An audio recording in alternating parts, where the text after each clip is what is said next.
अखिलेश को इस पे काम करना होगा, क्योंकि स्वयंसेवक का आपने देखा होगा कि सुबह-सुबह इनकी जो वो लगती है, क्लास लगती है, जिसमें सुबह की फेरी में और सुबह के जो प्रोग्राम्स होते हैं, उसी के ज़रिए ये सुबह से ही जो है एक तरह से माहौल बनाने का काम शुरू करते हैं, क्योंकि कहा जाता है हम लोग के पूर्वांचल में कि मुहा-मुही जो फैलता है, वो आप उसको नहीं फैला सकते हैं ये बड़ी-बड़ी होर्डिंग या टीवी पे ऐड दिखा के।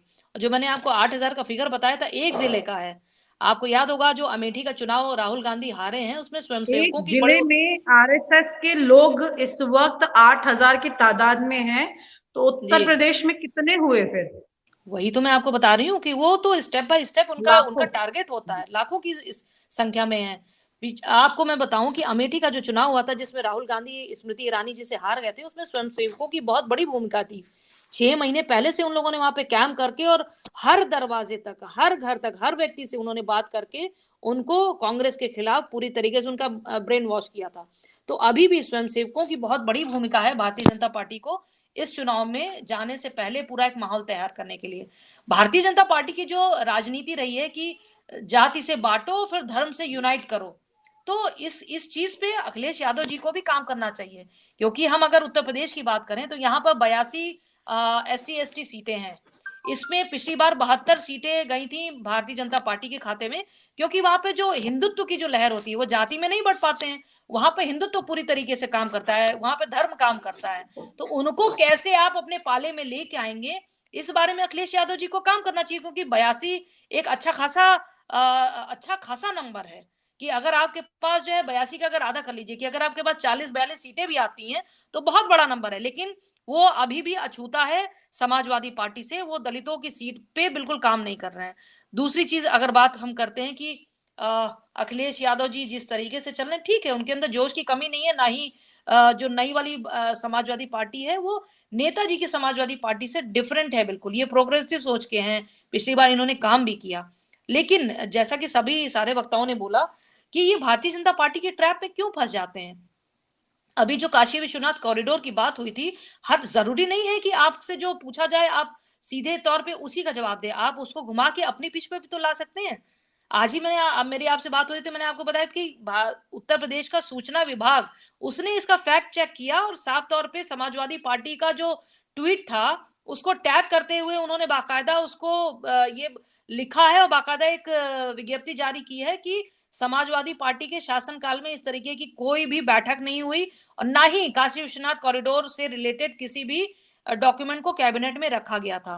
इस फैक्ट चेक के जरिए उन्होंने फिर इस चीज को पूरा अच्छे से सोशल जो मीडिया है उस पे बढ़ाया। तो अखिलेश यादव को भी जब भी वो कुछ बोले, क्योंकि वो बहुत बड़े नेता हैं, आज की तारीख में देखा जाए तो मुख्य विपक्षी सबसे बड़े नेता उत्तर प्रदेश में वही, और सारी जनता जो 24 करोड़ की जनता है वो उनकी तरफ ही देख रही है इस निगाह से कि शायद ये जो पिछली 4 साढ़े 4 साल में हुआ है उसका उससे हम लोग को निपटारा ये दे सकते हैं। तो ये बोलने से पहले उनको सारी चीजें चेक कर लेनी चाहिए, क्योंकि बाकायदा सरकारी सूचना तंत्र से ये जारी हुआ है कि इस तरह की देखिए, कोई भी आपकी बैठक तो नहीं तमाम हुई लोगों है। से बातचीत, चर्चा होती है, क्या आपको क्या अंदर की जानकारी है, क्या माहौल चल रहा है? उत्तर प्रदेश में तो मेरे जितने लोगों से बात होती है एक ही सवाल पूछते हैं, भाई माहौल क्या है? मैं आपसे वही देखिए सवाल पूछ रही हूँ, क्या देखिए माहौल है? माहौल, अभी सबने बोला कि माहौल बहुत अच्छा है, लेकिन आप किसके मुकाबिल हैं आपको अच्छा ये भी मतलब सोचना किसकी है अच्छा? पड़ेगा। समाजवादी पार्टी के लिए, क्योंकि भाई पिछले 4.5 साल तो आप मुख्य विपक्ष की भूमिका में कहीं दिखाई नहीं पड़े। लेकिन जब चुनाव के मोड में आए हैं तो लोगों को ये जो आप भीड़ देख रही है ना, ये जैसा सर ने भी बताया कि वो मनरेगा के नहीं है मजदूर, ना ही उनके लिए बसेस भेज के उनको जो है बुलाया गया वहां पर, या फिर उनको पैसा दिया जा रहा है, या फिर किसी भी तरीके से प्रलोभित किया जा रहा हो। वो जनता है या इनके कार्यकर्ता हैं जो उनसे जुड़े हैं और जो चाहते हैं कि अखिलेश यादव को फिर से सत्ता तक पहुंचाएं। तो ये जुटाई हुई भीड़ नहीं है, खुद की जुटी हुई भीड़ है। तो इसी से तो ये अगर अगर ये पता, तभी तो आप देखिए ना कि सरकार इस तरीके से आनंद फानंद में हर हफ्ते आप मतलब अभी तक के इतिहास में मैं भी देख रही हूँ पहली बार कि हर हफ्ते यहाँ पर अब आप देख रही होंगी कि अलग अलग चैनल्स जो है वो सर्वे कर रहे हैं। मतलब एक तरह से कह लीजिए इसको हाँ। हफ्ता वसूली चल रही है चैनलों के माध्यम से, क्योंकि हर हफ्ते सर्वे का कोई मतलब नहीं है। अच्छा, उस हफ्ता वसूली में भी पहले 15%, फिर 11%, फिर गीता जी, सात कहाँ परसेंट कहाँ से ये शब्द लेकर आती हैं आप? जिस जवानी तरह कुर्बान, हफ्ता वसूली। जिससे पैसा ले रहे हैं उसके भी ये नहीं है। इन्होंने जिससे पैसा लिया 15% दिखाया कि आप इनके बीच में अंतर है, फिर अगले हफ्ते वसूली हुई उसमें दिखाएगा कि 11%। फिर अगले हफ्ते वसूली होती है, फिर अब आके वो 6 से 7% के गैप पे टिका हुआ है। तो कोई बड़ी बात नहीं है कि ये खाएंगे उसकी, किसकी गाएंगे सीटें उसकी। बढ़ा रहे हैं ये? फिलहाल तो ये समाजवादी पार्टी के लिए ही काम कर रहे हैं, मुझे तो लग रहा है, क्योंकि अभी मुझे याद है कि 112 से अब आज की तारीख में 165 सीटें दे रहे हैं ये समाजवादी पार्टी को। अरे तो तो चुनाव विज्ञापन का खर्चा, अनुपूरक बजट का 500 करोड़, साल का खर्चा 1200 करोड़, और काम अखिलेश यादव के लिए करेंगे या योगी सरकार के लिए करना पड़ेगा? मौसम वैज्ञानिक हैं, देखिए कल भी एक अनुपूरक बजट आ रहा है, अभी देखिए उसमें कितना आवंटन होता है, लेकिन मौसम वैज्ञानिक तो देखते रहते हैं ना कि कहाँ किसकी हवा चल रही है। जिसकी हवा चलेगी उसके सगे हैं वो। और सबसे बड़ी बात तो ये हफ्ता वसूली गैंग, अभी तक तो इनको बोलते थे लुटियंस गैंग, लेकिन अब ये हफ्ता वसूली गैंग हर हफ्ते आपको सर्वे देगा और उसके बाद आप देखते जाइए, उसके बाद भी वो वसूली चल रही है। ये बड़ी हैरत की बात है कि आप पैसा भी ले रहे हैं, उसके बाद आप भारतीय जनता पार्टी की सीटें भी कम कर रहे हैं।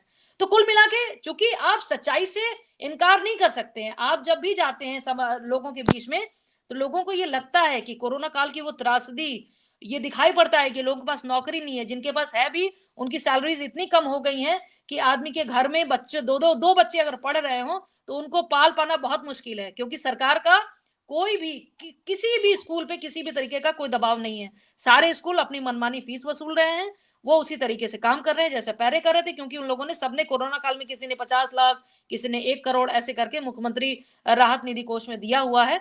इसलिए सरकार बोल नहीं पा रही है उनको।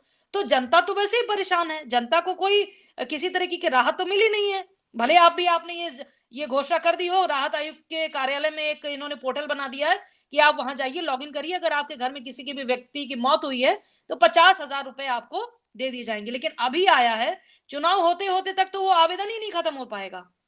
तो सरकारी झंझट में कौन फंसना चाहेगा किसी, क्योंकि अभी 8 महीने हो चुके हैं, लोग जो मर चुके हैं फ्रंटलाइन वर्कर्स, उनको अभी तक 1 रुपया नहीं मालूम मिला है अभी तक।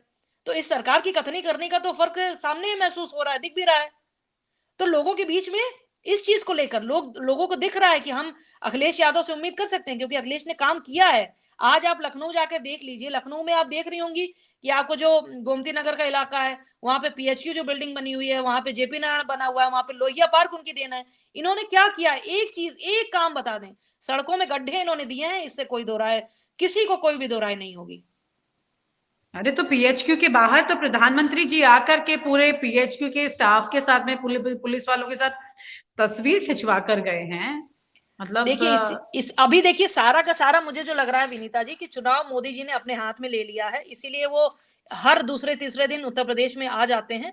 क्योंकि और बात भी सही है, उनको लेना भी चाहिए, क्योंकि 2017 में जनता ने मोदी के चेहरे पे ही उनको वोट दिया था, तो जवाबदेही भी उनकी ही बनती है।